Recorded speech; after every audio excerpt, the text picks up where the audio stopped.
Can we get started? Yes. Hello, everybody. I think this shall be it. So, hello, everybody. Welcome. From Nepal. Yes. So, yes, here we are. So, welcome to the first of the two parts of Module 3 of the Asia Pacific Majors Academy for Sustainable Urban Development, which deals with inclusive and urban and territorial planning. So next slide, please. Yeah, so just before we move on, just a few housekeeping reminders. Please, you are requested to change your name in the Zoom settings. I think most of you have already done it, but if you haven't, please do so. So majors are requested, if possible, to kindly keep your video on. As a general rule, mute your phone. So keep your video on, but mute, not your phone, mute your microphone. And if you want to speak, you can use the function to raise your hand, and we will give you the word. And also, should you have any comment or questions, you can always type in the chat box that will be addressed to everybody, and we will see it. So next slide, please. So please let me first of all welcome my colleague and friend, Dr. Yichao Yang, professor at the College of Design, School of Planning and Public Policy and Management at the University of Oregon from APRU. So, Dr. Yang. Hello, everybody. Yes. And I am Fernando Ortiz Moya from the Institute for Global Environmental Strategies, and will be the faculty leading this module 3 for today and the next session in 2 weeks. Yeah. So next slide. So just quickly a little bit of the module outline and what we are gonna be doing today. First, we are going to have an inspiration presentation by Yatsuka Kataoka, also from here, the Institute for Global Environmental Strategies. Then we'll have a reflection on the topic and show and tell about your city. Basically, you will be presenting your homework. Then we will have a presentation by Dr. Yang on the compact and integrated development as key strategy for making cities more resilient. And then finally, we'll have a next scenario exercise and an open discussion with all the majors. So we have a lot of content to unpack today. So without further ado, next slide. Please let me introduce you all to Yatsuka Kataoka, Program Director at the City Task Force at the Institute for Global Environmental Strategies. So, yes, Kataoka-san, thank you so much for joining our module. Welcome to module 3, and the floor is yours. Hi, thank you very much, Fernando. Yeah, and then good morning, maybe, or good afternoon, everybody. And then it's very honored to have a inspirational presentation. And then today, my task is to somehow introduce a kind of the somehow hints of the Japanese SDG actions. So I will share my screen here. Oops. Did you see my screen? Not yet. Not yet. Okay. Well, could you? Yes, now we are seeing it. Thank you. Okay. All right. So you can see, in Japan, SDG, Sustainable Development Goals, is very popular among the people. And then this is kind of the one somehow the survey results to what extent general people acknowledge the SDGs. So from 2018 to 2023, so the significant increase of the recognition SDG is identified.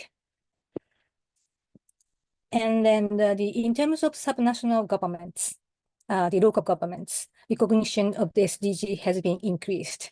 This is the survey by the Cabinet Office. So the you can see the number of the subnational governments which knows the knows the principle of the SDGs, like integration of the 3 dimensions of sustainable development, economic, social, environment aspects is significantly increased between this 5 years.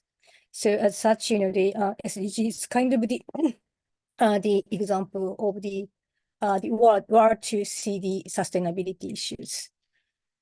And then this is also the survey of the Cabinet Office of Japan. And then sorry for the small letters, but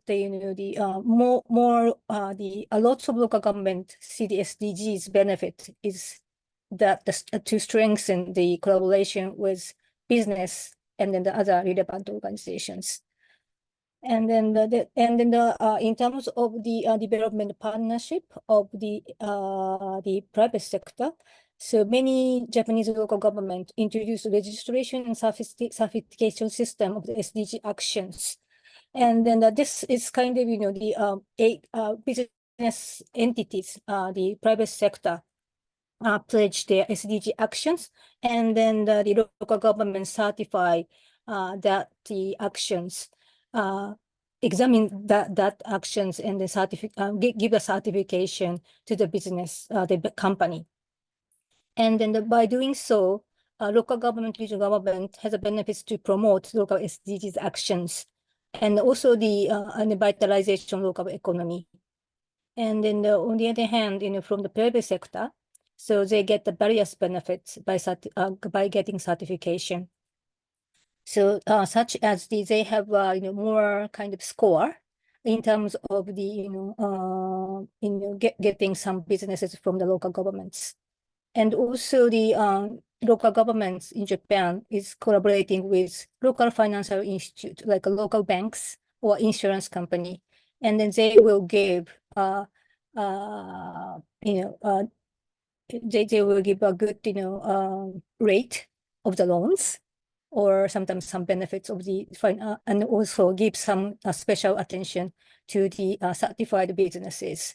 So private sector has a lot of benefits to create a new opportunity to business with local governments, and also the getting the funds from the financial institutes. So I think the national government also promote this kind of systems, and then this system works, and then the more and more private sector take the actions on the SDGs. And then this is the example of the Yokohama, which is the one of the biggest local government in Japan. And then they ranked SDG actions registers into 3 categories. So the SPRIM actions get the more benefits than the others. So as such, and then this rate is re-evaluated by every year. So the Yokohama City, through this system, so more businesses, try to get better actions here. And then this might be interesting. So this is a check sheet for application of the SDG certification. This is totally prefecture, but the every local government which introduce this certification system create their own certification criteria based on their visions and then the direction of the local policies. So for example, in case of Tottori prefecture, so they want to promote the decarbonization policies. So they include the reduction of fuel consumption and reduction of electricity consumption into the certification criteria. So as such, local government can just encourage local governments to take the actions which is aligned with the local government policies. So I think I give only 5 minutes, so I have to finish here. But if you want to know more about the registering system, I'm happy to share the more information with you. Thank you very much. Thank you very much, Kataoka-san, for joining today and making this very inspiring presentation on the case of Japan. And I would like to give the opportunity to the mayors to ask questions if they have.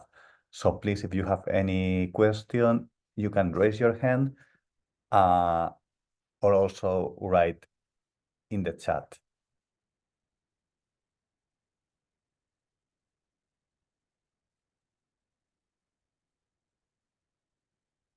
Anybody? Any question? Yes, sir. Good morning. Good morning. Yeah, we are from India, Mandi municipality. We just want to go to the first slide, which the ma'am just has shown. How do they increase the awareness about SDGs program, especially in teens? So we are interested to know that. Any specific strategy I see they have developed, or how they have raised the awareness among teens, especially about SDGs?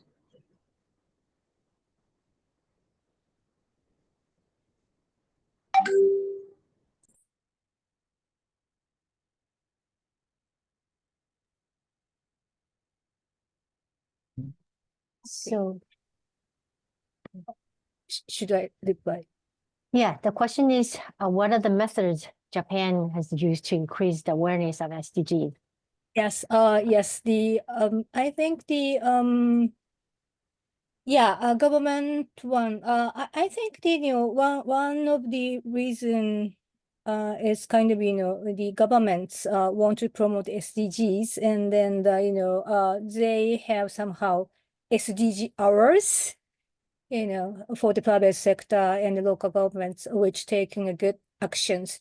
And also as the local governments has such kind of certification system, and also a lots of some awareness raising events, which students can involved in. And then but this is kind of just kind of like in the beginning of the SDG awareness raising, so that such kind of actions is very effective. And then more and more local the businesses getting interested in the SDGs. And then they want to use the SDG word into their advertisement, TV commercials or some newspaper advertisement. So, through such kind of the companies kind of the actions, I think, and also the TV broadcasting company, also the SDG, promote SDGs in their kind of the TV shows. So as such, the people are getting aware more and more the SDGs. So I hear, yesterday I had the dinner at the restaurants, and then I think the university student next to me is talking about talking about leftovers, and they say, okay, you have to eat up because of the SDG. We have to do SDG actions. As such, the SDG is a common word for the sustainability actions. Yes, I hope that helps you. Yes. Okay, thank you so much. Do we have any other question? I think we have time for one more question. So if anybody else wants to reply, and Kataoka-san, you are showing your screen at the moment. So if anybody else have another question? Yeah. And Kataoka-san, you are sharing your screen now. Share screen. Okay. Yes, you are still sharing your screen. Yeah. So do we have Right. further? Yes. Any further question? Any other mayor wants to have any question?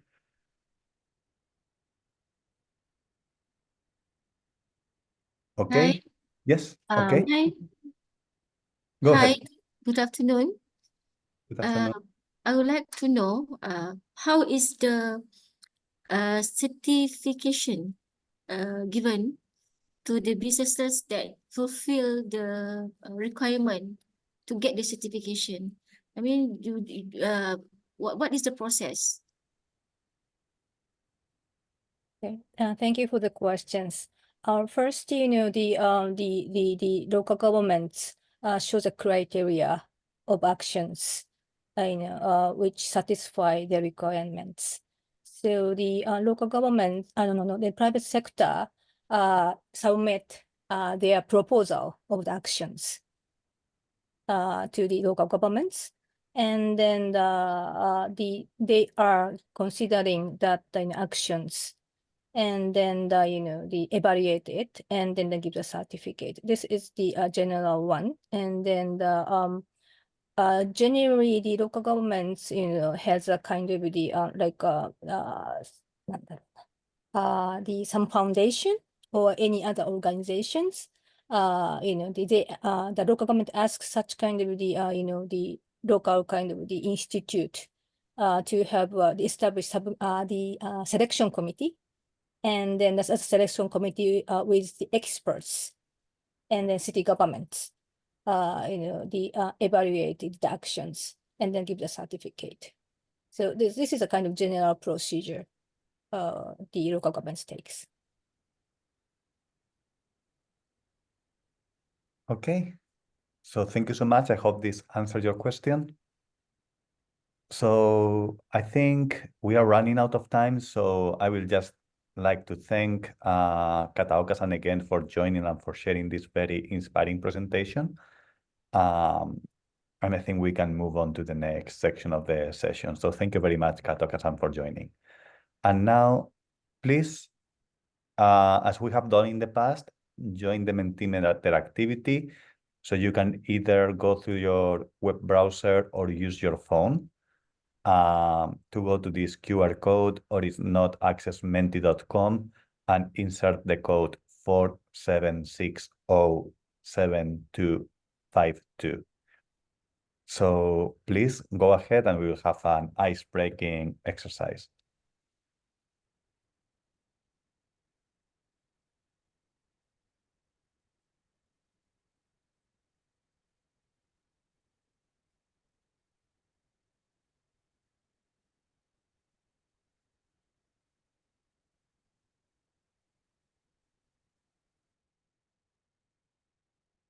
I think we have 0 majors so far in the code. Oh, okay, response is yes. So first, you are asked to identify the 3 most urgent issues your community is facing. So there are a lot of issues, but we want the 3 most that you are facing. So either lack of affordable housing, basic services, and SLAM updates, vulnerability to disasters, for example, flash flooding, natural disaster, etc. Then poor urban environment quality, such as air pollution, water pollution, and waste management. Lack of safe and accessible green spaces, and finally, cultural or natural heritage threatened by urban development.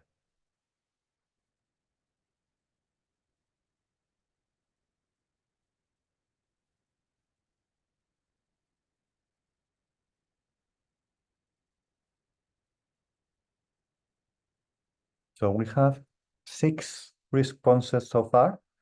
So it seems that 7.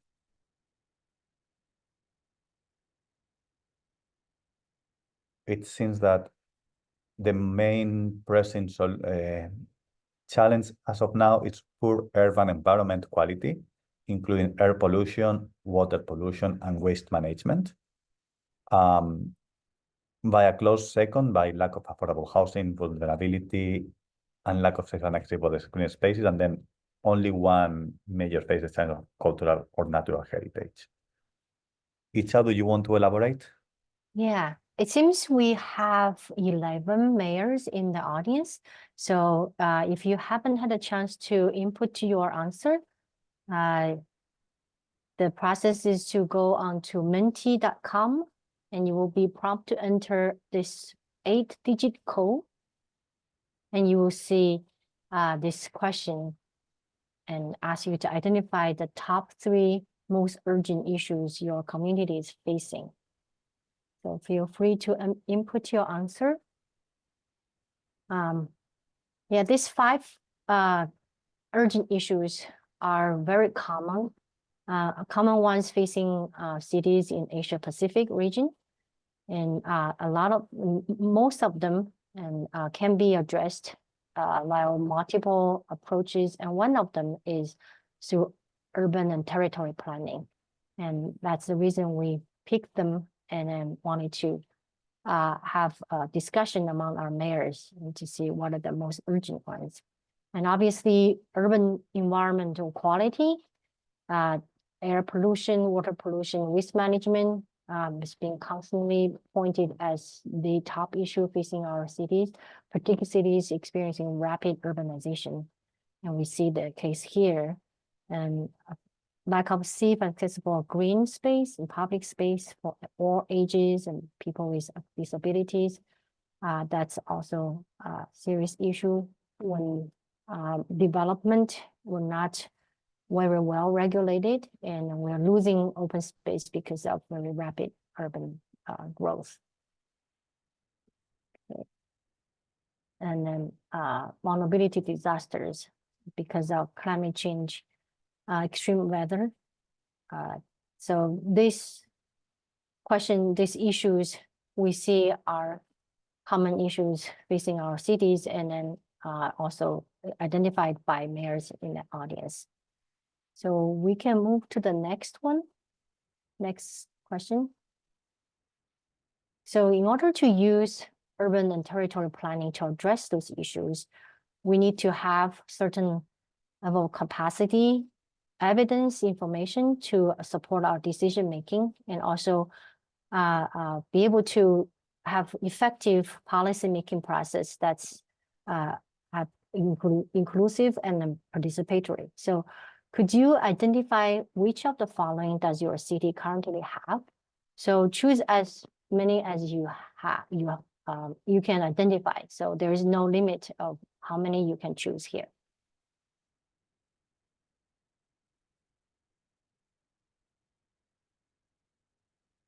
Yeah, I see one mayor indicated plans. So it could be sector-based plan, housing, transportation, open space, or general master plan.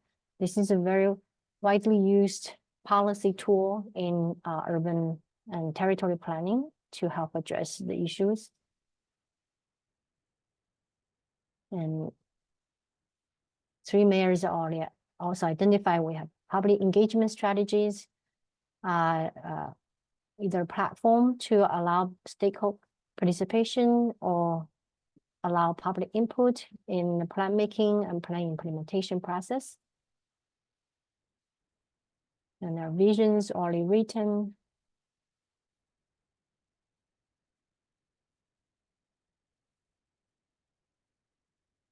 And the ones that's least identified or the with the received the fewest vote seems to be the evaluation part, as I can see now, and database for plan making and policy evaluation.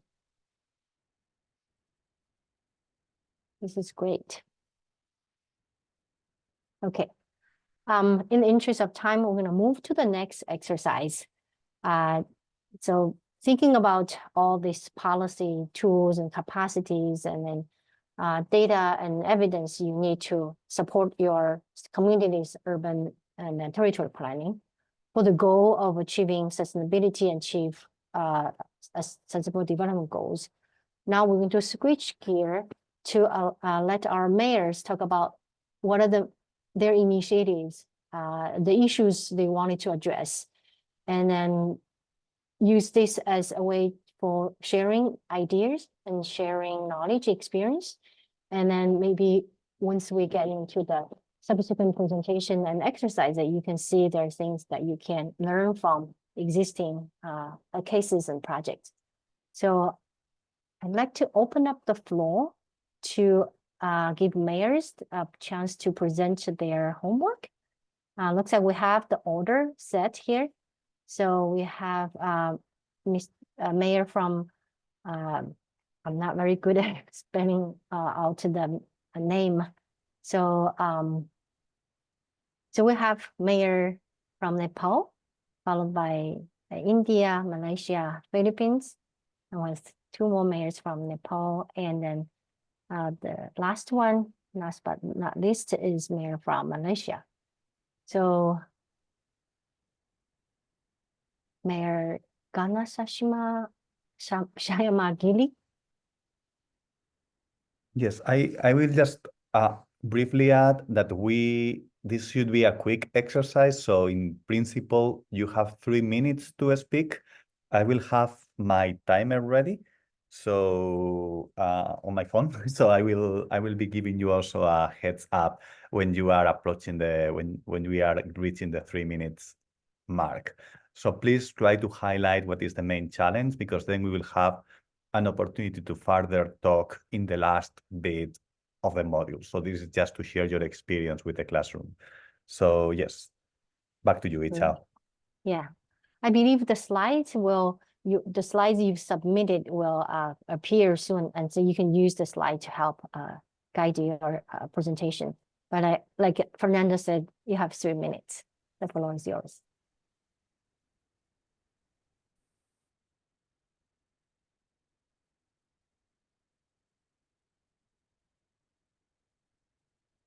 Okay.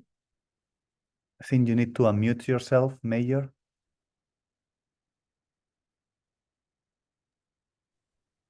Yes, thank you.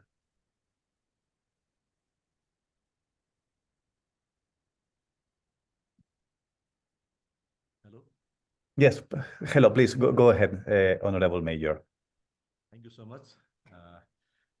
In our Chandragiri municipality in Kathmandu, Nepal, the main challenge is I want to address through the initiative that I will develop throughout the Mayor Academy here. One of the solid waste management. That is our main problem in our municipality. And drinking water system is our second problem. And the traffic jam control is the third problem the main issues in our municipality. Existing solid waste management system, Chandragiri municipality manage solid waste through private sector engagement. 6 private sectors have been actively working for waste management, waste collection in our municipality for the disposal at our municipality. These private sectors collect waste from all 15 wards. We have the 15 wards in our municipality. So of the municipality includes waste from hotels, restaurants, hospitals, schools, and commercial areas also. So the waste is collected in mixed from and disposed to landfill site. Recyclable items such as plastic, bottles, glass, and metals are separated, while organic waste and other items like adoption of solid waste management system includes mobilizing women's health workers in waste sorting, contributing to environmental sustainability. Those are the organic waste is near about 35%, and plastics are 23%, papers and other products are 7%, and metals are near about 1%, and textiles is near about 15%, and rubber and other leather are in 3%. These are the main composition of waste at Chandragiri municipality. The One House, One System initiative ensures equitable access to clean water resource for every household. So this is our next some problem. In our problem, the drinking water supply system is our second problem. In these cases, the One House, One Stream initiative ensures equitable access to clean water resources for every household. Here are 36 drinking water and sanitation consumers committee in our municipality. I am planning to integrate the committee into one municipality integrated committee. So it is we have to control to all the communities water project also.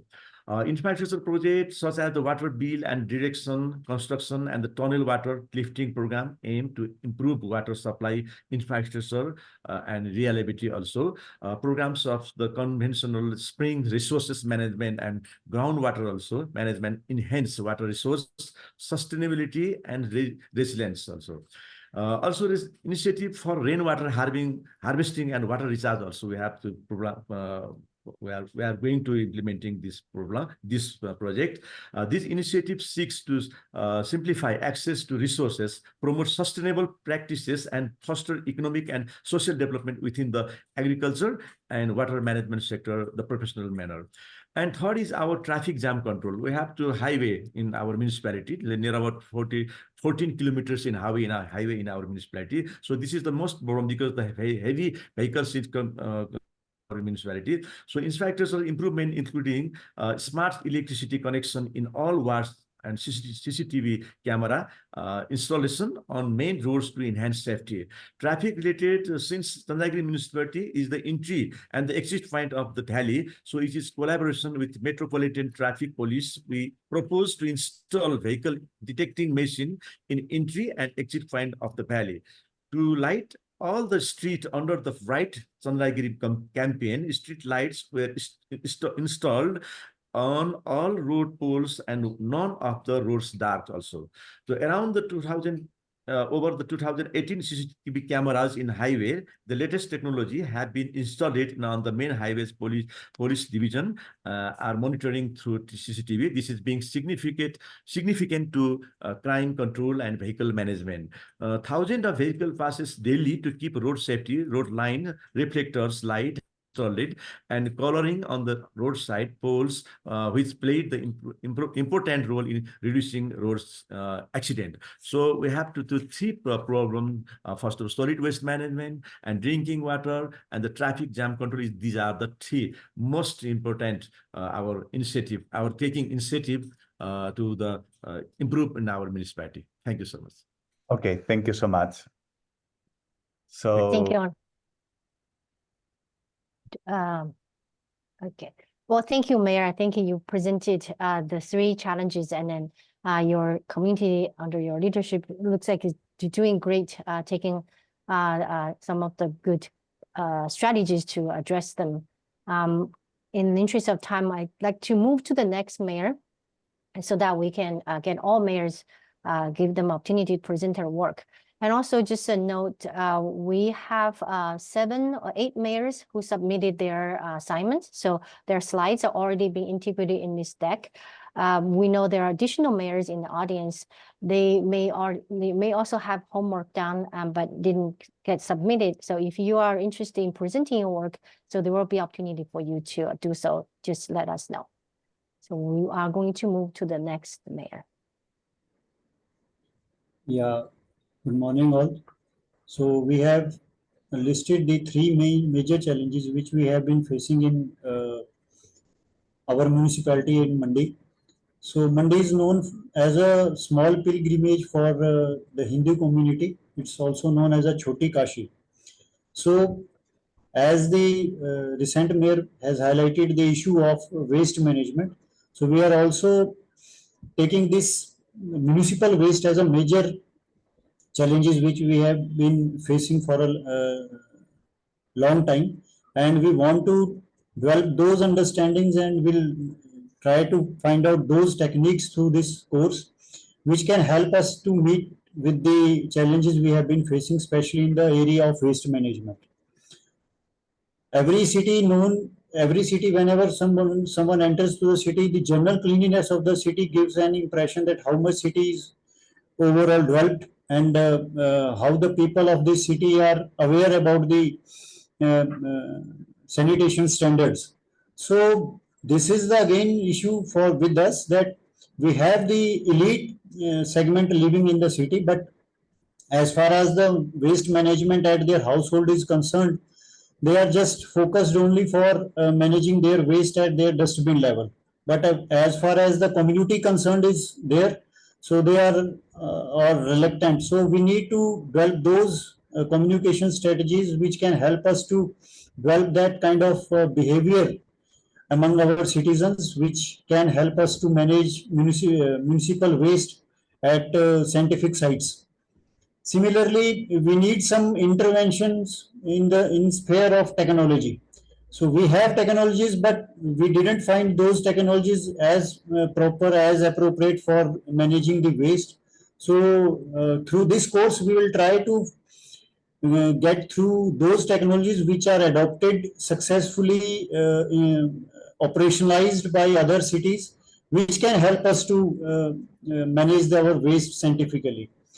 Similarly, we will also try to know the safeguards which other cities has been applying to keep their cities aesthetically good, and their waste they are managing in a proper way. The second one, challenges which we have highlighted in the side, that is improvising urban governance. So we all know that city is formed, or the municipalities are formed to provide maximum governance to its citizens. So where we are finding some challenges, that we need to improve our service delivery mechanism, so that the governance should reach to the last community, last family of the city residing within the municipal boundaries. Likewise, we want to minimize the footfall to our municipality by providing them maximum platforms through digitalization, so that they don't have to come to offices, they don't have to make extra efforts to come to our offices, and maximum facilities they can get through the improvisation is digitalization. Similarly, we want to strengthen our public grievances addressal system, so that every single suggestion and single complaint of the citizen can be recorded, and the suitable action should be taken at our end. So this is what we will try to learn from other cities through this course, and other countries, how they are dealing with this public grievances addressal system. Similarly, the gap which we are finding in improvising the urban governance is regular dialogue with the community. If we fail to have a regular dialogue with the community, we'll never go for a urban governance. We can never think about proper urban governance. So regular dialogue and communication with the community, it's again a challenge for us.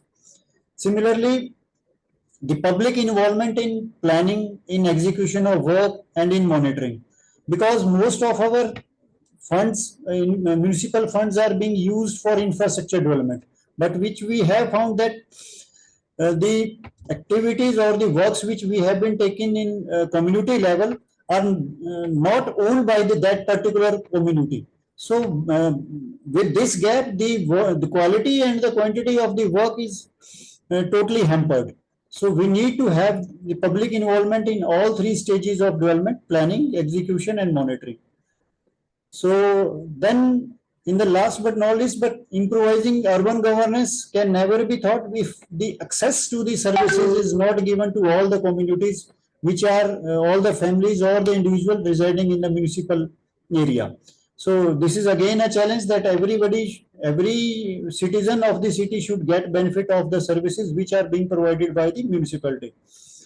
So last one which we have highlighted is sustainable and inclusive development. So it's again in a broader way, we have taken this challenge for the overall development of the city, which can include the development of every segment, every individual, regardless of its caste, color, creed, religion, everything. Every single citizen of city should get maximum opportunities to overcome in his life, get maximum opportunities to make better his life. And similarly, we would like to make the citizen aware about the environmental safeguards, because as far as which we have been evidencing for a long time here in Mandi, as far as the urbanization is going on, the exploitation of natural resources, the biodiversity, ecological segments are going exploited equally. So we need to make all the citizens, all the government sections which are working in the cities much aware, much sensitive about the environmental degradation which is going every day due to this urbanization. And secondly, the awareness among all citizens to protect their natural resources for the coming generations. So these are the three major challenges which we want to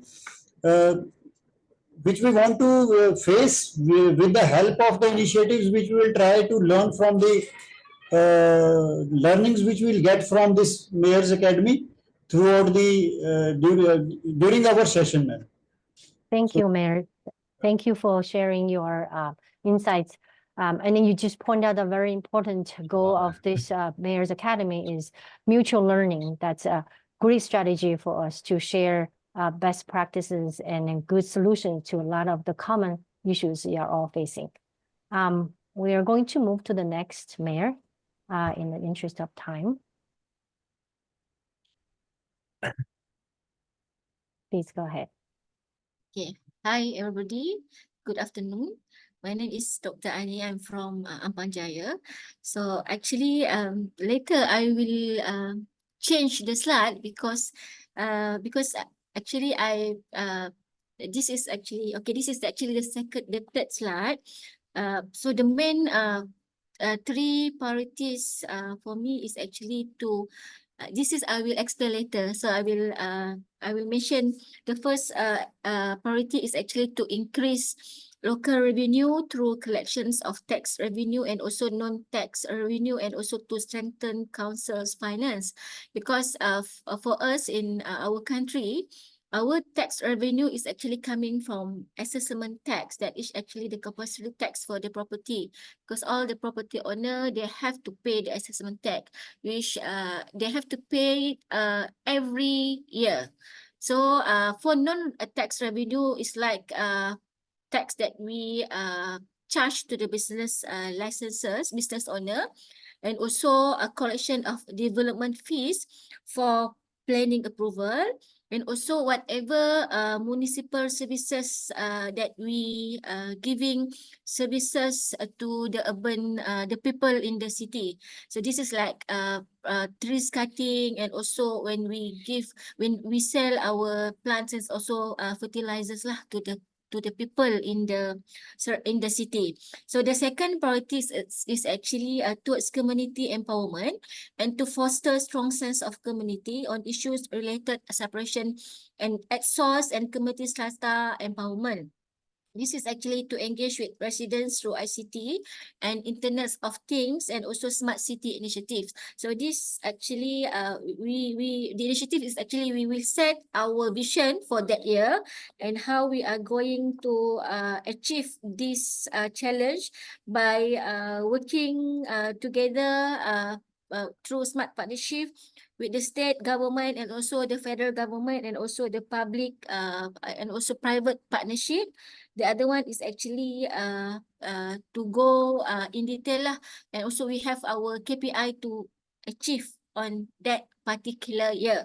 So the last one is actually to provide a more physical space and efficient business infrastructure, as well as to encourage development for future development. So this is actually one of my main challenge, is actually to demolition of abandoned and also derelict buildings. So the main challenge is actually is about on the land matters, because we know the plot size is actually when it become derelict building. So there is the plot land is actually belongs to owner, but because they cannot be they cannot live in, so we really have to identify about the land matters before the demolitions and during the demolition, and also after the demolitions. So first of all, regarding the land matters, that we need to do is actually to identify industrial landlords or landowner. Of each of the lots, they have an owner, and also we need to justify strong justification for demolitions, like for safety reasons, because of the black areas, and because of there are also paranormal activities around there. Sorry for the spelling error, and also there is also criminal activities, because when they are living abandoned, there are many people who like to take the opportunity to stay there, especially for the drug addicts and similar. So also we need also to look at the legal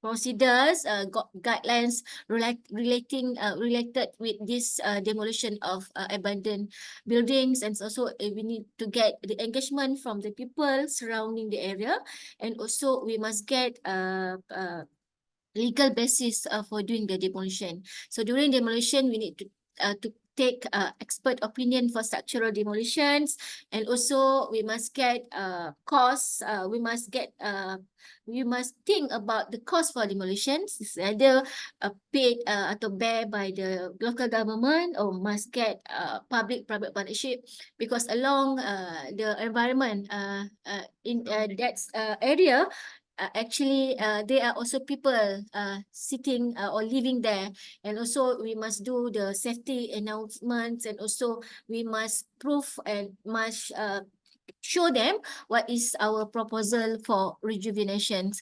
And after the demolition, and maybe we need to think what are the potential redevelopment for the specific area. So I'm sorry for that, because I have 3 priorities, but because maybe I don't understand the structures for the presentation, so that's why I only highlighted on the 3rd priorities, actually to provide more physical space and also efficient business infrastructure for future development. Thank you.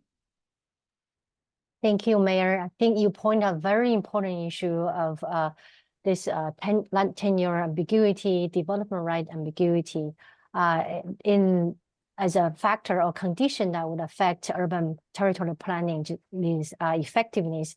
And on the other hand, urban territorial planning that has public participation and then produce a good master plan, development plan that could provide legitimacy for you to go through this kind of squatter housing upgrade, urban redevelopment. So there's a very important connection between planning and this kind of projects. I'm glad you pointed this out. Thank you. Thank you. I'm gonna move to the next Mayor.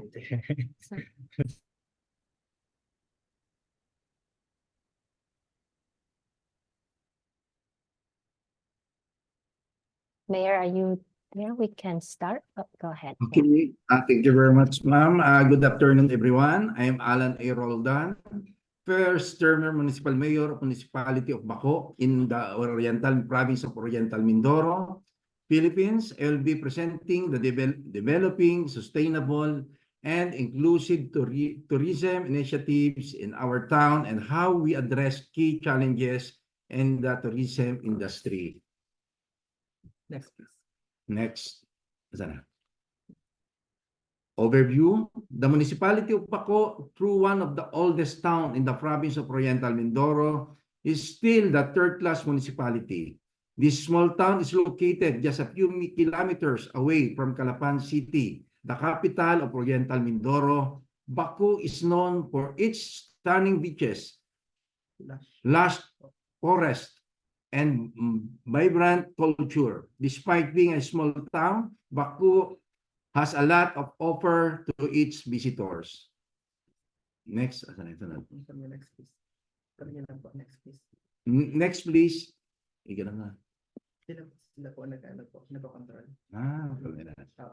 Vision and mission.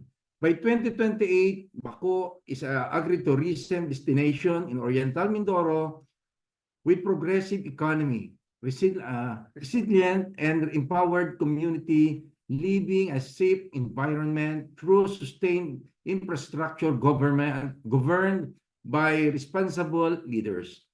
The local government unit of Bangkok, together with the citizens, believes in helping with enough equipment and skills to develop agriculture, trade, and industry through clean, honest, and right government. Next, please. Sustainability and environmental impact. Challenge. Tourism can lead the environmental degradation, including pollution, habitat destruction, and overuse of nature resources. Initiative. Promote eco-friendly tourism practices, such as responsible wildlife viewing, waste management, and conservation efforts. Develop the sustainable infrastructure that minimizes carbon footprints, such as green buildings and renewable energy source. Encourage the use of public transportation and cycling to reduce emissions. Next, please. Community involvement and economic benefits. Challenge. Tourism often benefits only a small segment of the populations, leaving local communities marginalized. Initiatives. Foster community-based tourism projects that ensure local communities receive economic benefits and are involved in decision-making process. Provide training and capacity building programs for local residents to develop skills in hospitality, guiding, and business management. Encourage tourists to engage in local culture and buy local products. Next, please. Nasa na yun? Cultural preservation. Nasa na? Task. Da. Cultural. Cultural preservation. Challenge. Ano yun? Influxes of tourists can lead to commercialization and loss of cultural heritage. Initiatives support cultural heritage projects that preserve and promote local traditions, languages, and arts. Develop tourism experience that educate visitors about the local culture and encourage respectful interaction. Collaborate with cultural heritage organizations to protect and restore historical sites. Next, please. Infrastructure development. Challenge. Many destinations lack infrastructure necessary to support a growing number of tourists, leading the overcrowding and resource strain. Initiatives. Invest in developing robust infrastructure, including transportation, sanitation, and healthcare services.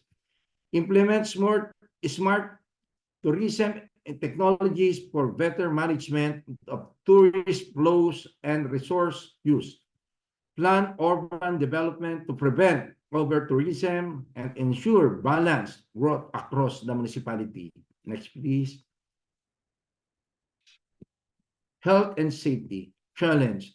Ensuring the health of safety of both tourists, the local populations, especially in light of global health crises like pandemics. Initiatives. Establish stringent health and safety protocols in collaboration with the health authorities. Promote health and wellness tourism that adhere to high standards of hygiene and safety. Develop crisis management plans to handle emergencies, including natural disasters and health outbreaks. Next, please. Marketing and competition. Competing in a crowded market while ensuring the destination's unique appeal, managing tourist expectations. Initiatives. Utilize digital marketing and social media to reach a broader audience and showcase unique aspects of destination. Develop niche tourism product such as adventure tourism, wellness retreats, and culinary tourism to attract specific market segments. Engage in partnership with travel influencers and bloggers to, next please, to seasonality and economic fluctuations. Tama.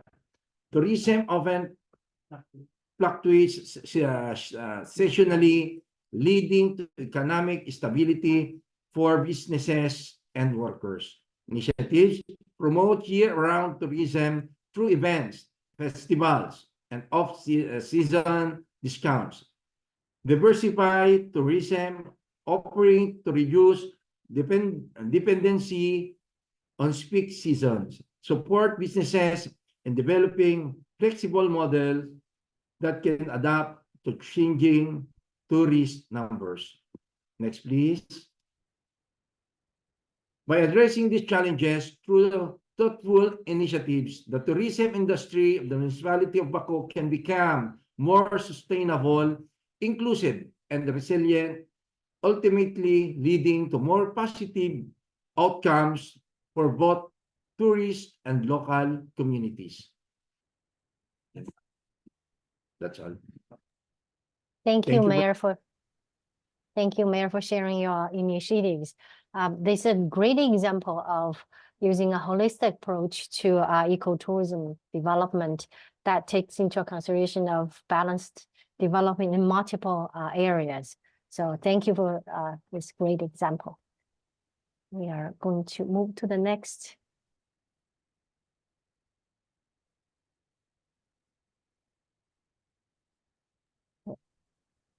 Would the mayors start? Namaste.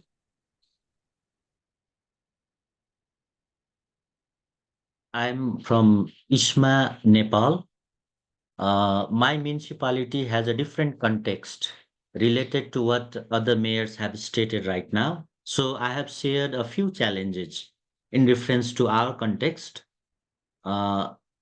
Nevertheless, need to make foremost initiatives on promoting green economy, engaging communities in waste facilities, climate adaptive agriculture, mainly farming of local and pioneer crops, organic farming, and also local agricultural practices being carried out by indigenous people here. Along with that, along with climate adaptive agricultural livestock, entrepreneurship to foster economic growth and development, also solarization. Furthermore, lift solar irrigation to promote green economy and green school. Students or the children are the one who carry out the concept effectively than the other age groups. So green school concept also is a must in our context. All these can be done by involving or engaging marginalized community in local economic development. Also integrated settlement and creating economic to people within our municipality is a challenge over here because with the empowerment of local people and enhancing our activities to check migration so that most human resource can be retained at the local level, that's necessary. All these initiatives will be inclusive using indigenous knowledge and technology that has minimal impact on environment. Build back better approach will be applied for the forest fire and landslide victims. We recently encountered a mishap of forest fire, almost 28 household, along with that 53 sheds, 48 lives of livestock, and a lot of property has been lost over here in our municipality. So we will carry out our work so that integrated settlement area, which has most pronounced in rural areas but yet to be implemented, can be carried out effectively. Along with that,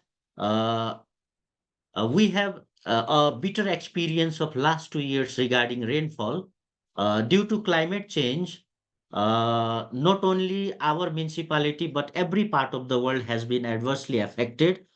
To be more specific, let me share our last 2 years experience regarding rainfall pattern. Actually, it used to rain from June to August in our municipality, but from last 2 years it has shifted by almost 3 years. Sorry, 3 months. Along with that, the rainfall in winter also used to be almost 10% of total rainfall, but it has also been shifted to April now. Because of this, the agriculture sector has been adversely affected. Along with that, forest fire and burning houses during the summer also has been encountered much. So because of this, we will give much priority to climate change and green economy. That's all. Thank you. I have mentioned other things over here, but we are running out of time, so I will uh, make it the next time related to other like resilient infrastructure, housing, etc. Thank you. Thank you, Mayor. Well, thank you for your thoughtfulness about the time constraint we have. You point out two very important things in addition to have common initiative and then responsive to other communities issue facing at the same time is the indigenous knowledge and wisdom, the role played by those indigenous knowledge that could help us to deal with current climate change and increase our community resilience. This is a very important approach that I personally think it's recognized, undervalued, and we should increase our effort in that area. Additionally, you also point out education as a very important approach for us to address sustainability issues in long term, and then schools education, particularly even into primary school education, could be a very important and effective way for us to gain community awareness of sustainability and have a greater community engagement in this effort. Thank you. Thank you, ma'am. We're going to move to the next. Thank you.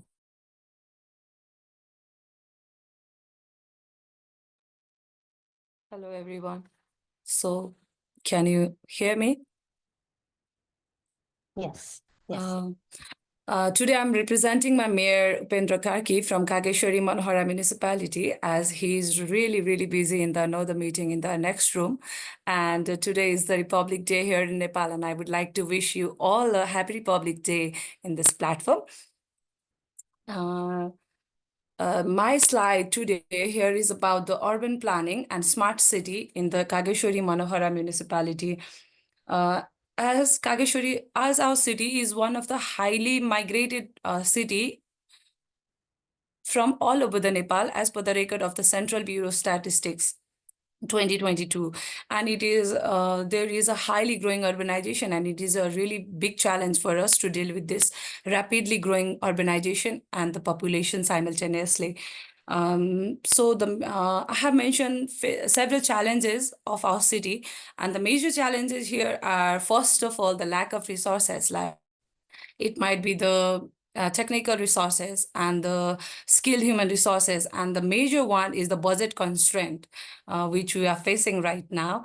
And we are really talking about the sustainable development goals, but the proper guidelines of the SDCs in the local government of Nepal is really not implemented, because we have not proper guidelines of the SDGs in the local government.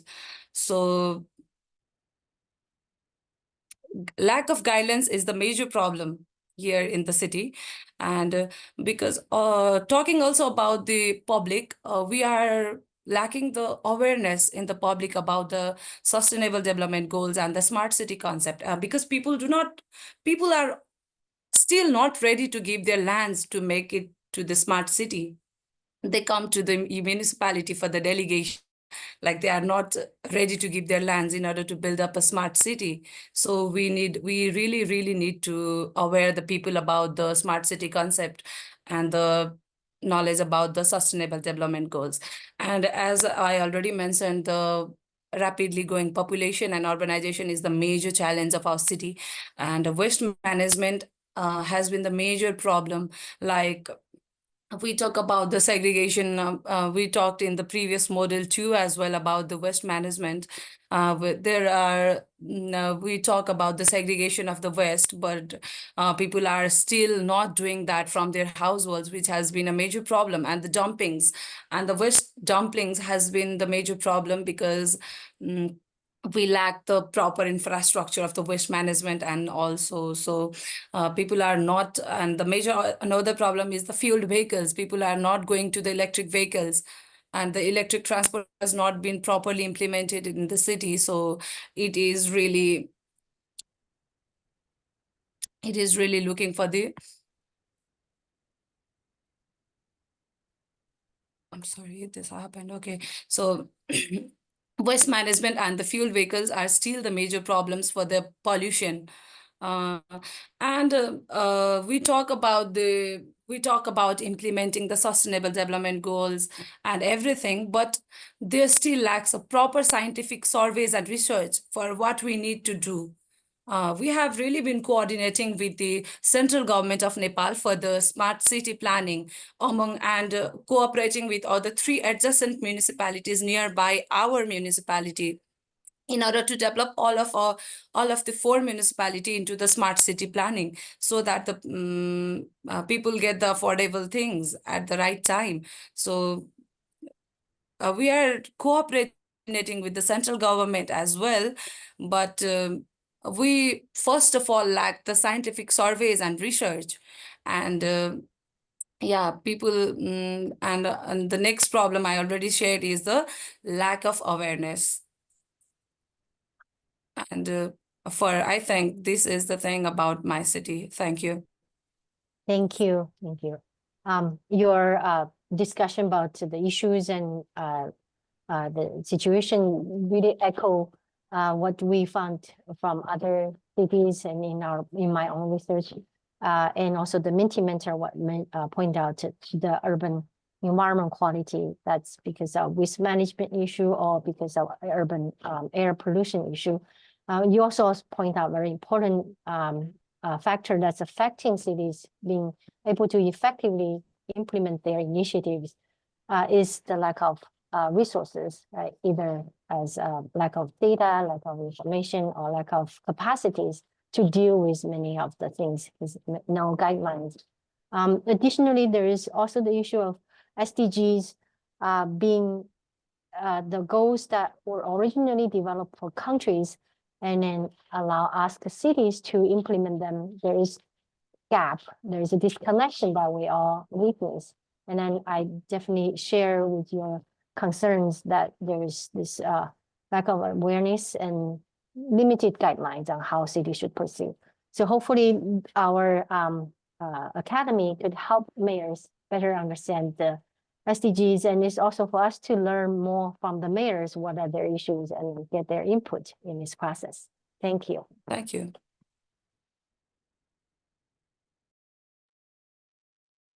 Next mayor, please. I don't think mayors of Sekamat is here.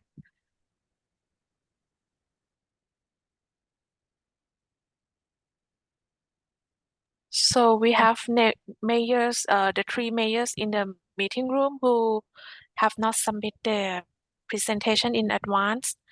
Number 8, number 9, number 10. Mayors, you are welcome to share your screen if you have something to share. Yeah, thank you.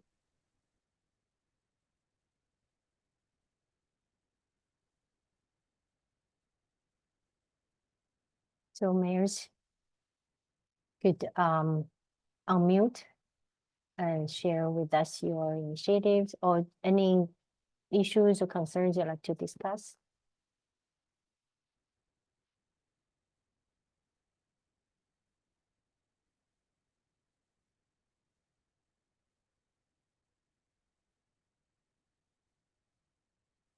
Okay, yes. There will be opportunities for mayors to participate in an exercise after presentation about urban territory planning. So if you would like to share your initiatives and concerns later, so there will be opportunity for you to do so. So for now, I think we are moving to the next item. So I hope to give honorable mayors and colleagues here a short presentation about urban territory planning, particularly using urban territory planning to achieve compact integrated urban development. And this main topic is first chapter in the Future Asia-Pacific Cities volume that's produced by the UN that came out last year.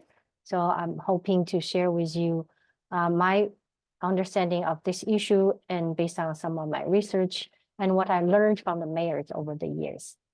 Thank you. Next slide, please. Okay. So I'd like to begin with defining urban territory planning.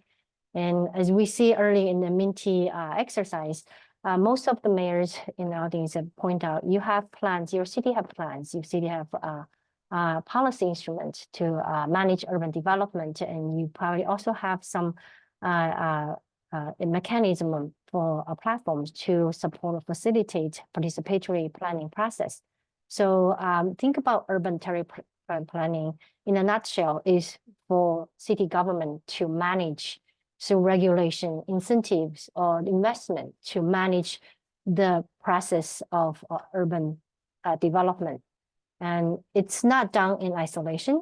Most often, also the local government has its implemented process, but their plan making, their decision are oftentimes is made in this broader hierarchical goals from national, regional, sub-regional policy goals, economic, social, culture, environment goals. And urban territory planning oftentimes involves making plans that has spatial blueprints about how your city will be developed based on projected future growth, and also often involves application of set of policies, policy tools, regulatory tools, interventions, and to implement those plans. And then very often by law, and particularly for cities in the country has national land use planning, urban planning framework, there's often a common requirement that should have stakeholder involvement process. So this is a typical definition of characters or features of urban territory planning. In order to make urban territory planning, I want to just use UTP as a short term to make it easier to say this.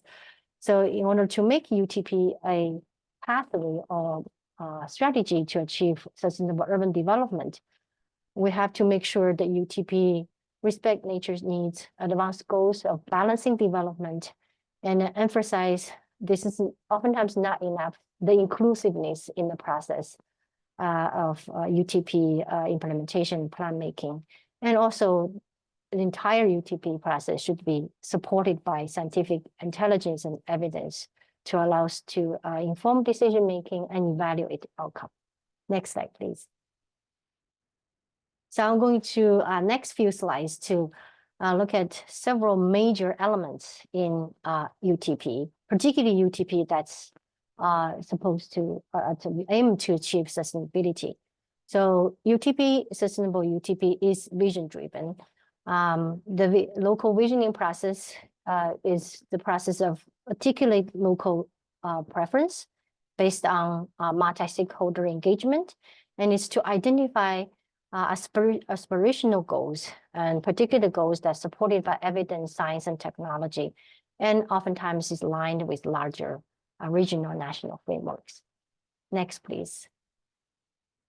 And very often we see communities have their visions focusing about livability, sustainability, or anything in between. So it's good to understand what livability is focused on the current and now, but sustainability has a much longer time frame and looking at a much broader framework. This livability and sustainability a connection is allow us to place a local situation in a broader global context and see the local impact on the global sustainability agenda. Next, please. In order to implement sustainable UTP, oftentimes there are different sectors or different realms that actions and then interventions are being implemented. But important things for UTP that enable to achieve sustainability is to see this holistic approach that integrates all the actions from different sectors and then realms together. Next, please. And last but not least is we need to have evaluation accountability mechanism established. And this process itself could be the one that allow us to align in all the policies from different sectors to in great alignment, and also is provide us to get assessment on where we are against local goals, national goals, and increasingly against the SDG goals. And this using voluntary local review, VRR is short for this policy tool. We will have more discussion later in 3B. This is a increasingly popular and effective process for local government to localize SDGs and then have a better understanding of how well they're doing against the SDG goals. Next, please. So having talked about the sustainable UTP's common features or processes, I'd like to focus on this year's report, emphasize on developing compact mixed land use and pedestrian-oriented development. And this kind of a built environment is especially relevant and beneficial to cities in Asia Pacific region. And we have a UTP, when you've done well, and UTP with good tools and then with good framework, you can use UTP to effectively help achieve those kind of a built environment, and then simultaneously address affordable housing, transportation, green spaces in both formal and informal settings. And we will touch upon the monitoring and then evaluating of the outcome of territorial planning, particularly using VRR. As I say, this will be a focus that when we head into 3B. Next, please. So why we need compact and urban development, and the compact, not just compact, but compact with mixed use, mixed housing and pedestrian oriented. Asia Pacific cities is at more than 50% urbanization stage, and then its urbanization rate will continue to accelerate, even though at a lower speed. So this continuing urbanization carries all issues, and like I said, a lot of the cities mayors mentioned problems. Those problems we can summarize in terms of urban sprawl, where land use and land development has become inefficient, infrastructure development become inefficient, and then increasing informal settlements as a result of lack of affordable housing. And those informal settlements also carries its own environmental challenges, increase inequality in the form of disparities in uneven service distribution, particularly affecting vulnerable populations and marginalized communities. There's also urban health issue, not only related because of environmental pollution, but also changing lifestyles that bring new challenges to public health in many cities. In the end, what this comes down to is the livability of the deteriorating of living standards, or the struggle to improve people's standards of living, and also increasing vulnerability to climate change impact. So on the right side of the slide, you see there's certain kind of a built environment could help us address a lot of these issues simultaneously. And what is being identified is what we call compact urban development with mixed use and pedestrian-oriented features. And this, there's a lot of empirical evidence, there's a lot of research done on what benefits this type of urban development can bring to cities. So this could be a compact mixed-use neighborhood, could be a compact mixed-use city, and could be a region that has very well-controlled compact development clusters of those development entities. So I will skip this part because we know a lot of the evidence being out there. Next, please. So how do we use UTP to help achieve compact mixed-use pedestrian-oriented? This involves a series of tools, regulations, legal basis that's across a range of spatial scales and is integrated in a hierarchy of frameworks.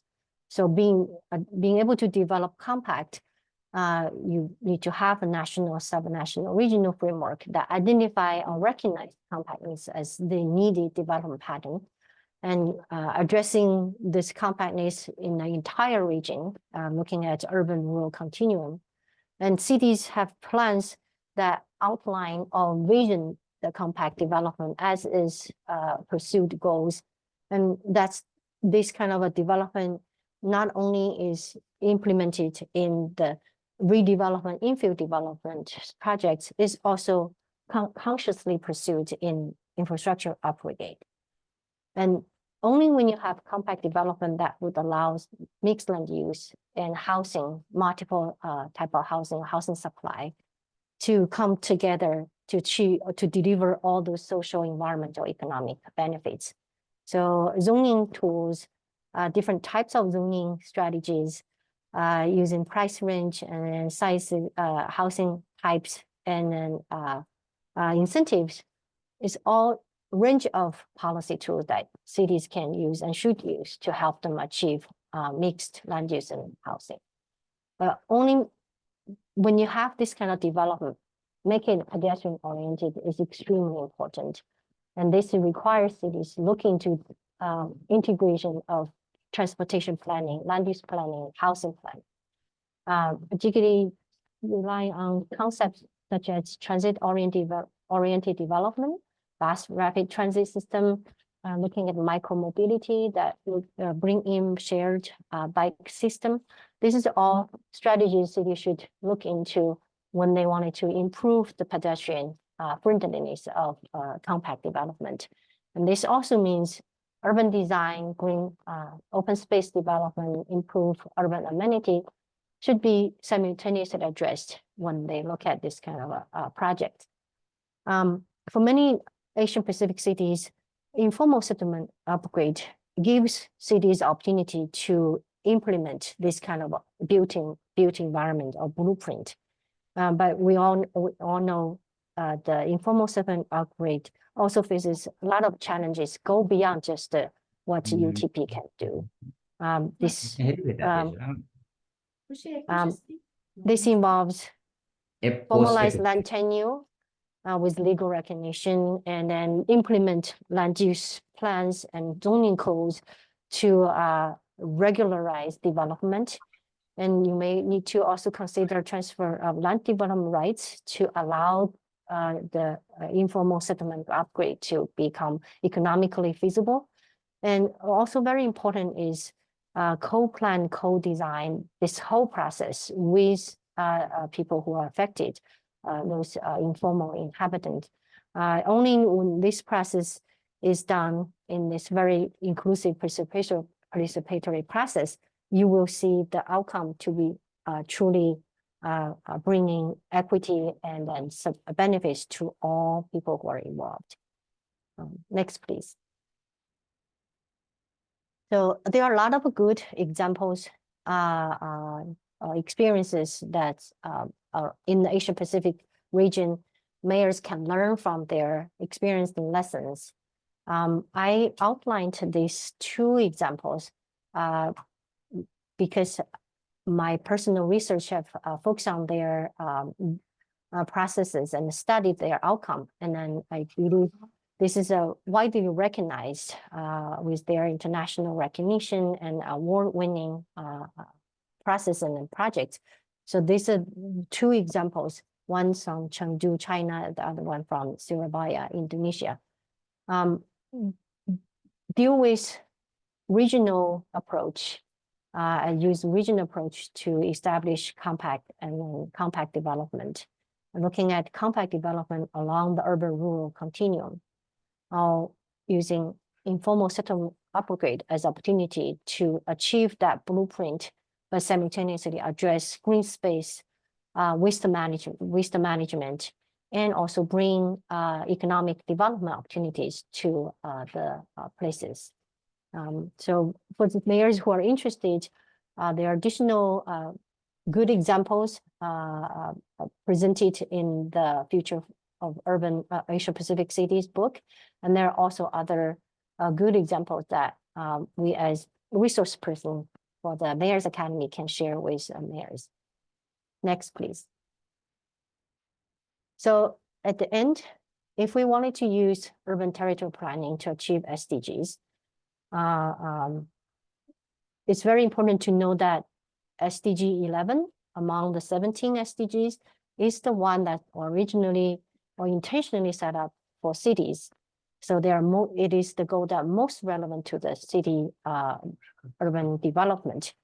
So if you use inclusive and participatory UTP to address SDG, you are actually simultaneously being able to address many other SDGs.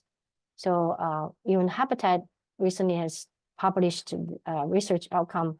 They identified at least 10 out of the other 16 SDGs can be simultaneously addressed if you are using UTP to help your city achieve SDG 11. In order to strengthen your UTP, there are 4 areas that cities could consider. One is good governance. That's multi-level consistency with transformative or resilient urban planning. So this is a very much enabling governance environment that could allow UTP to be used to achieve SDG 11. And ensuring capacity building, this is in terms of coordination between different sectors, in terms of strengthening local stakeholders, community members, SDG awareness, or even just getting data or information ready to help evaluate plans, policies, and evaluate the outcome. This is all part of a capacity building approaches. And having good policies, so integrated policies, urban plans that can deal with transportation, housing, green space in the integrated framework, particularly integrated spatial framework. Those good policies can help strengthen your local UTP. And finally, envision the good urban built environment that helps support your goals. Like we just emphasized, integrated compact mixed-use neighborhoods that support pedestrian activities, that brings in foot traffic to generate transformative economic opportunities and generate a good, healthy environment. These are the kind of built environment that a local UTP should aim at. So next, please. I'd like to conclude this discussion about inclusive participatory UTP with this summary of a very good article that I read recently. This is looking at using the 5 A's to talk about how you can connect UTP with SDGs. So the first part is awareness, the first A. Become fluent, gain the fluency in the language, understand SDGs, understand SDGs targets. And then try to reinterpret or interpret the local issues and priorities in the context of SDGs.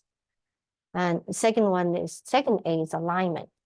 You look at your local policies horizontally across different sectors, and vertically look at your policies within a larger region, within a larger national framework to see if there is any misalignment. And particularly use your alignment to look at SDGs, targets, and then goals. Analysis is the third A. Look at data, look at trend analysis, and use scenarios, identify the gaps. But all this requires you to have good information, good data, good intelligence. And those 3 A's will support your actions. And you will make your action to be much more targeted to be able to address local issues and to make your action to be more context sensitive, but simultaneously with a good alignment with higher level agenda. And finally, accountability is very important to help you know whether you're on the right journey. And here I'd like to emphasize the use of voluntary local review as a method, approach, or tool to help local government address this accountability, to have continuous monitoring evaluation. So I'm sure you will learn more about VRR in the coming days. And then I'd like to save this discussion about VRR to Sue B, and then my colleague Fernandez will lead that section. And this concludes my presentation about UTP. I hope I'm doing okay with time. And I think I'd like to open up to questions now. We have.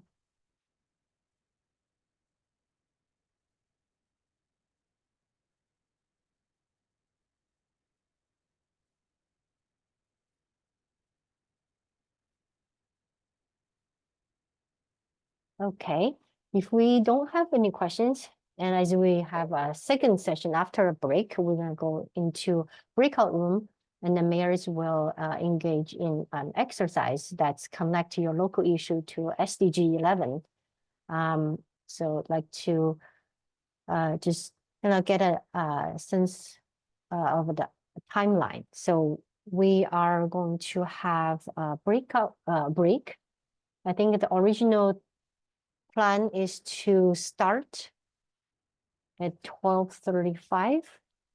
Now we are at 12:34. So maybe 12:40. Does that sound okay with everybody?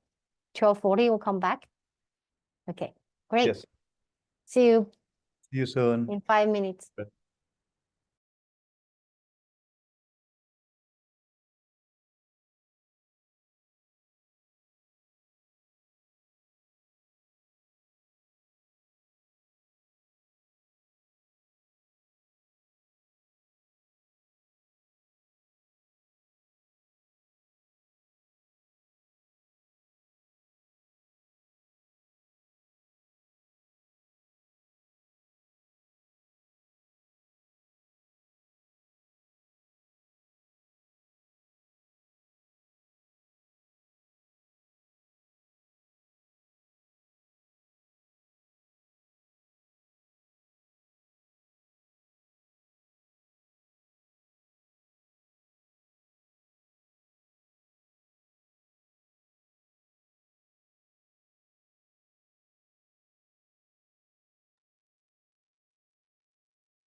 Hello, I think, is everybody back? Maybe, honorable mayors, if you don't mind turning on your camera so we can also see while we explain the scenario exercise, and then we will break into 2 breakout rooms. Okay. Icha, do you want to walk us through the scenario exercise? Yes. So the last slide I presented has the summary of using the 5 A's to think about UTP and SDGs. So we are going to use this exercise on mirror board to ask you identify your local priorities and data and information so that can support your decision making for 4 targets connected with SDG 11. I think the text describe the process, and you will get to see they are organized in a big panel with 4 boxes, and each box belong to 1 SDG 11 target. For each target, you can identify a local priority and also identify data information for decision making. So for example, you look at ensure access for all to adequate, safe, and affordable housing. So you identify your local priorities, and then you identify your data information, support those your priority and any actions you like to take. And you repeat this for 3 other targets. So another one is for affordable, accessible, sustainable transportation. An additional one target is how to protect and safeguard cultural and natural heritage. And the last one is provide universal access to safe and green public space. I think we can start with maybe Fabia help us divide mayors into breakout room, and Fernanda and I will each facilitate one breakout room. Yes, I think we can split around 45 to 50 minutes, and then we come back all together and report. And also in each of the groups, we will be choosing in the end one volunteer. So not choosing, one person will volunteer to bring back the conversations having in each of the breakout rooms to the whole plenary, and to hopefully engage in a lively discussion once we have populated the Miro board. So I think, yes. Huh? Yes, I will open the room now. Yeah. Yes, so see you soon.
Are we all back? I think.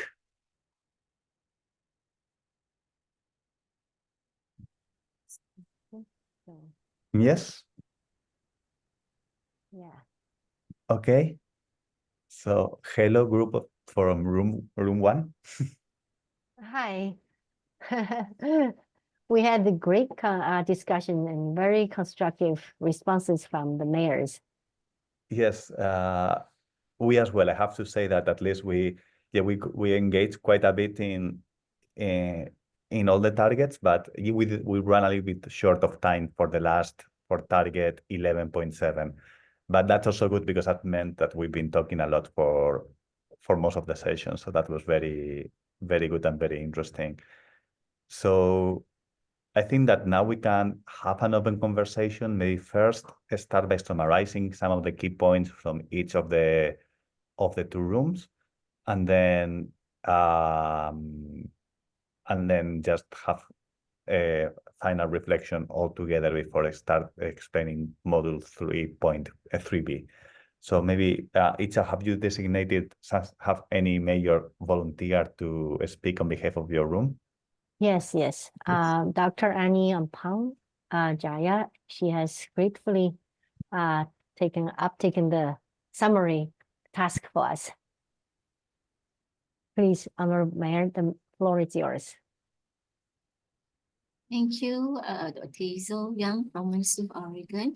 I'll try my best to deliver and bring back all the discussion for this. How many minutes I have actually? 10 minutes, right? Okay.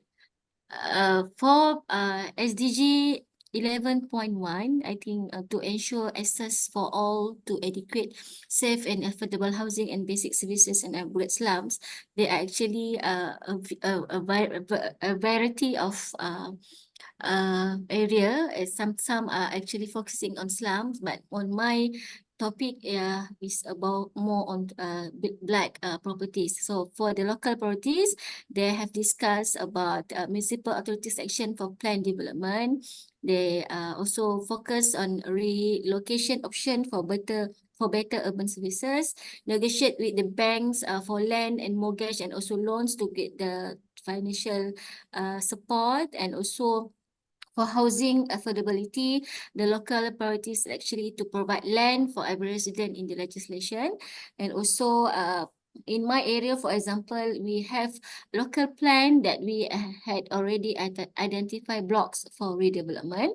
And also there are also in our group, they have identified zone for social housing programs to ensure affordability. And also in my area, actually we have bylaws for new redevelopment space for abandoned buildings, so that these bylaws will actually guide us in terms of new redevelopment. And also on data and information that supporting our decision is actually information on adequate funding available. And also we need also to listen what is the resident needs. We need to engage with the residents to listen and to engage on whatever before we embark on certain redevelopment. And also we also need to look into legislation. And also, as I mentioned earlier, data on stakeholder engagement, like involved in slum areas, local communities, businesses, civil society, government departments, and all this actually, whoever people that impact from the development, for us to ensure accessibility to adequate, safe, and also affordable housing and basic services, and also upgrade slums. Okay, for second target 11.2, to provide access to safe, also affordable, accessible, and sustainable transport system for all. So if each of us actually have different locality priorities. So from the discussion, we had identified a few local priorities that has been shared by all the participants. First is actually the priorities is actually to provide affordable, reliable, sustainable transport system, private or also led by government, and also to identify sustainable accessibility means to reduce traffic congestion, to make sure traffic calming measures has been taken, and also in my area, for example, our priorities also to provide demand rapid transport, also like a shuttle that we can bring from people from saturated area to access to the public transportation. Yeah, and also we also have local plan that align the highways and also the transport road, and also for LRT or light roadway transportation. And also the local priorities also, they mentioned about improving public transport provision, providing infrastructure for digital solutions or IoT implementation. From this, actually, they can go up to providing smart traffic light because of the IoT implementation. And also, they also must get priorities to get enough allocation of funds for infrastructure program, name it to build a highway, to build a MRT, or to build a public transport. Okay, for the data and information supporting decision, of course, they use the IoT data for real-time traffic information. So they listen to what the citizen needs regarding traffic issues. They take into account territorial planning, which is they need to listen to what, because in my place, we have 3 levels of government. We have federal government, we have state government, and also we have local government. So in my area in Malaysia, local government is actually the implementer of all the decision or of the policy from the federal and also the state policy. And that is where the territorial planning is all about, because we must get intergovernment and also level of coordination, whether it start from the federal, from the state, or actually from the local government itself. Because as a whole, for Malaysian, for example, each of the local authorities, they have a power to plan and also to implement any public transportation, everything. But sometimes, because of they are so cute, so small, they cannot implement all, because they need to rely on other parties to get the donation, to get the funding and all that. Okay, next. The target 11.4, we are talking about how to strengthen efforts to protect and safeguard the world's cultural and natural heritage. So among the local priority that has been shared is actually a set of museum and cultural centers to showcase history and heritage to city dwellers, showcase history to the visitors, not only city citizens, create platform to preserve cultural heritage, propose a way forward, a plan for local cultural protection, assess and identify the natural heritage, and also compliance with national guidelines at the local level, and also get fundings for cultural heritage protection, state fundings, and others, because they are each of us there are similarity, but actually it depends on also the local needs. For my priorities, for example, is actually to gazette the natural heritage, so that when we gazette that, we get the buy-in from the federal. So after that, we can propose a way forward and also planning to actually protect the natural heritage. For the data and information supporting decision, we get a research from consultant to assess whether it is maybe we can agree it is a natural heritage that need to be preserved. Okay, we go to site visit to certain heritage areas, geoparks.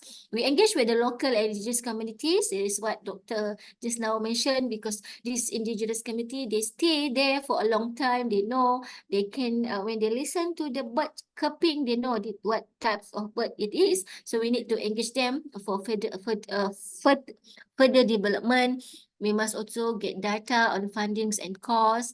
We also need to get experts, advice from expert, and also maybe we also need to build on indicators used for assessment to strengthen our efforts to protect and also safeguard our world's cultural or also on natural heritage. So next target is 11.7. We talk about how we can provide universal access to safe, inclusive and accessible green and public spaces in particular for women and children, older persons and persons with disabilities. Yeah, for the local priorities that has been mentioned is actually to plan reserved spaces for people to enjoy in new development projects, like for example, in the residential areas in Malaysia, we we set a regulation. So any new township, at least they have to preserve 10% for green and also public spaces. There are also local priorities that mention about green space and religious spaces for everyone to have good quality of life in terms of well-being, and also green spaces as multifunctional spaces that can be enjoyed by the community.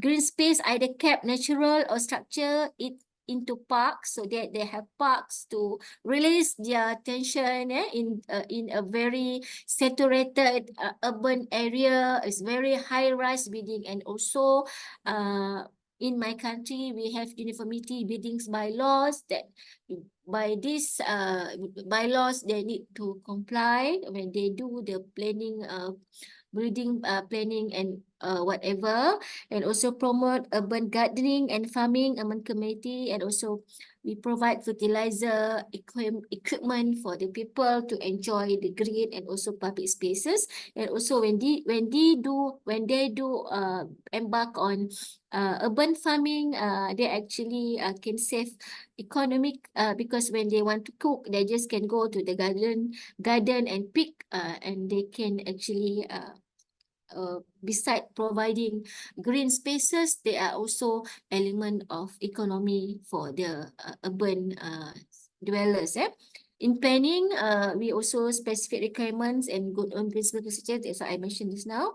And also for planning approval, we also include sustainable requirements like rainwater harvesting system. So each of development, they need to prepare or provide the rainwater harvesting system in their building so that they can recycle the rainwater, and also accessibility design in public spaces for data and also information supporting decision. Of course, for before we plan for older persons and also persons with disabilities, we must have data on population projection, how many elderly people in your cities, what is the age of these elderly people, so what is actually the needs of these people in terms of giving them infrastructure, physical infrastructure, providing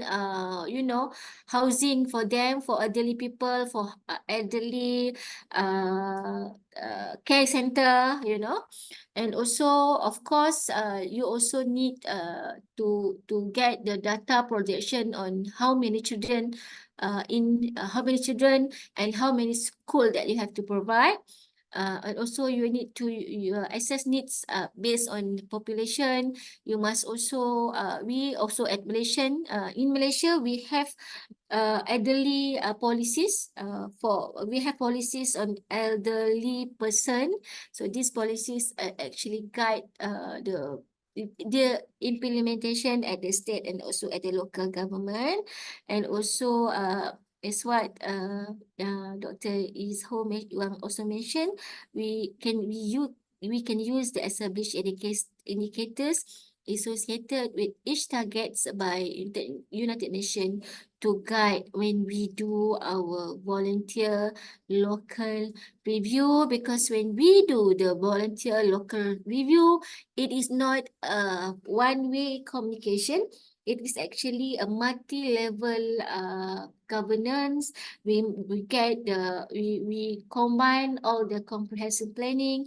We understand what's going on. We as a government officer, we are talking about in terms of policy, but actually we really need to do the bottom up and also the top down planning that need to combine together to get to understand the urban territorial planning. But all in all, it's like a smooth sailing in terms of policy, but in terms of implementation, there are so many issues on the ground. There is no policy that can fit to all. So we as a mayor, we as presidents of municipal council, we really need to use our wisdom, to come out with the best solution and the best decision to make our city is a livable city, to provide all the services for our citizens. That's all. Thank you. Thank you. It was great summary and very insightful conclusion. Thank you. Yes, so from breakout room 2, we had the Honorable Mayor from Isma Rural Municipality, Bhagat Singh Katka. So please, the floor is yours. You have around 10 minutes. Thank you. I'm grateful that I have been provided opportunity voluntarily to speak our summary here. I'm aware of the fact that we all here are not technically sound people. We only have crude knowledge. However, we have been facilitated very easily and sweetly by Mr. Fernando. So I would like to begin with 11.1 now. The topic was to ensure access for all to adequate, safe, and affordable housing and basic services and upgrade slums. And for the local priorities, may I get the zoom view a little bit? Okay. Our group came to a common consensus that a small city survey should be done related to 11.1, and we should know about the present condition of the people living there. What is their situation regarding basic services and housing facilities? Along with that, we have to identify the suitable land and areas where we can make integrated settlement areas for those who are in need. We should take into account the interest of land.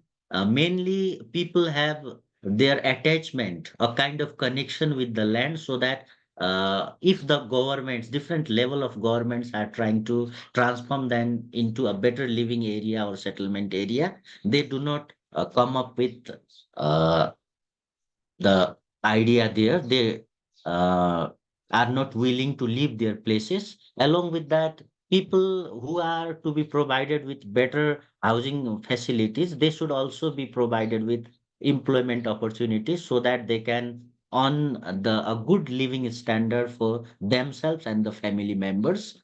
Along with that, reforms in land policy also are necessary because we have different tiers of government, national, provincial, and the local one. The policies made should be reformed accordingly, according to the situation.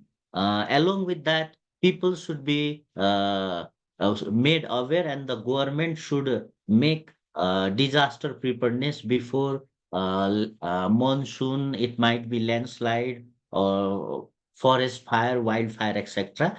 Along with that, people should be provided with awareness about living options. The quality of life can be improved gradually by shifting or migrating to a better place with apartment area, or also with the area where there are abundantly basic services are available, such as electricity, drinking water, safe and clean drinking water, etc. And also they should be provided with legal support and environment friendly policies also. I need to zoom it a little bit. Let's decrease. Let's decrease the font. Yeah. Okay. The necessary data and information regarding this issue, what our group decided was we should provide the information about land ownership, the present rules and regulations according to the country's context. Also, survey of population should be done, what age group and people belonging to different indigenous group, castes, etc. might be living in different scattered places, all the information related to them. And also, if we are to build a new housing area, we should be able to know the local construction cost. This is what we discussed about 11.1. Now let's move on to 11 point. Is it 2? Yeah, 11.2. And the topic was providing access to safe, affordable, accessible, and sustainable transport system for all, so that no one is left behind.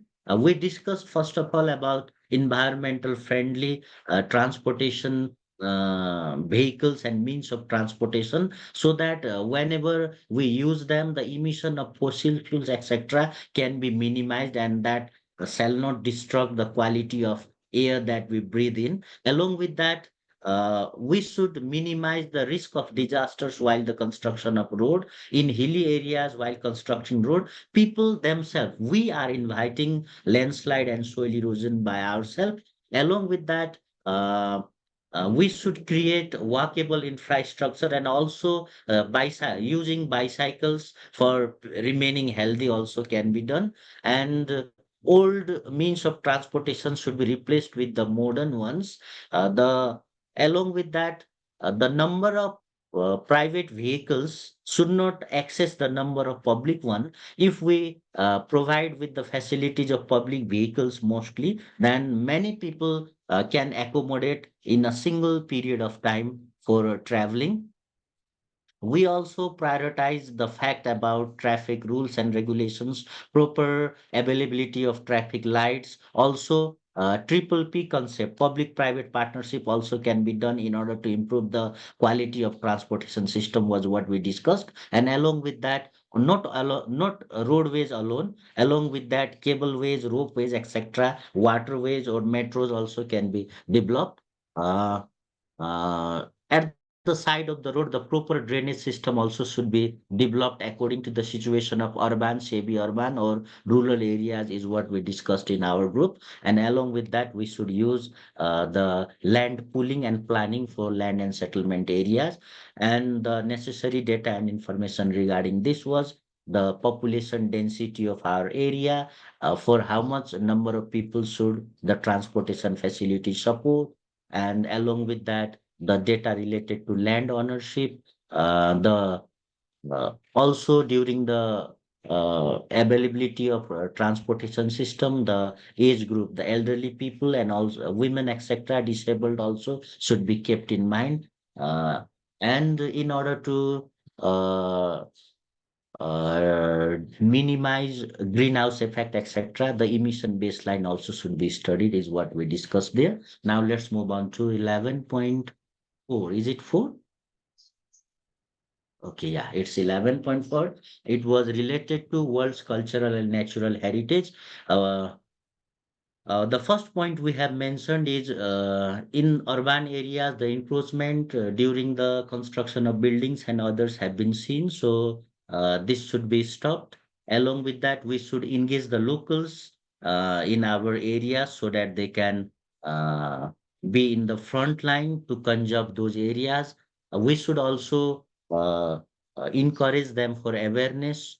Along with that, we shall renovate those areas without destroying their originality, because that originality is what matters there. Along with that, people can be assigned with the duty, uh, as we can provide them with proper wages and facilities financially also for the protection.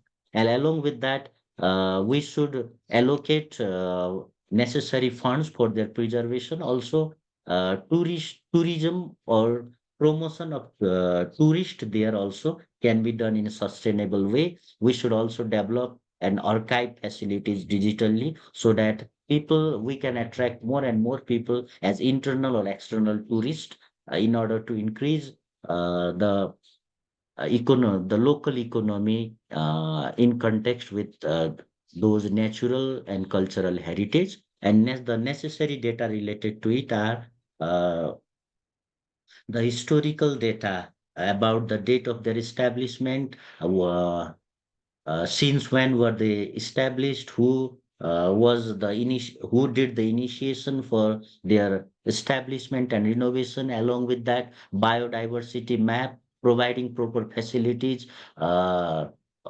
online, and even with the help of brochures to have the necessary information related to that.